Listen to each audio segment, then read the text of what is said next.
Hey YouTubers, Redneck Brian here. Hopefully the sound works in this video. Last time I tried this video, it had no sound, and actually hopefully you can see what I'm doing. But basically this is just to explain my idea. I got two different ideas on how I'm going to do the exhaust on this. Basically, if you want to see what I'm doing, just watch the other video. Basically either hang the exhaust down just in front of the muffler, like basically like this, or run some pipe and put it this direction, horizontal.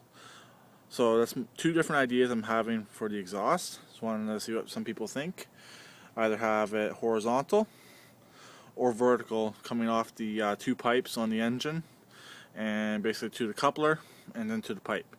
Or what we'll have to do is put a small length of pipe, then an elbow, and then run it along like this, which I'm undecided on how I'm going to do it yet.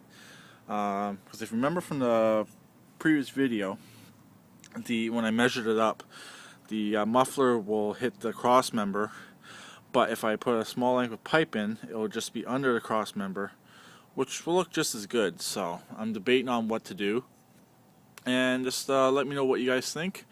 And if you can't see this video very well, just relate to the other video, and you basically be able to see what I was doing, but there's just no audio. So I'll talk to everyone later. Please keep it redneck like always, and please subscribe and comment.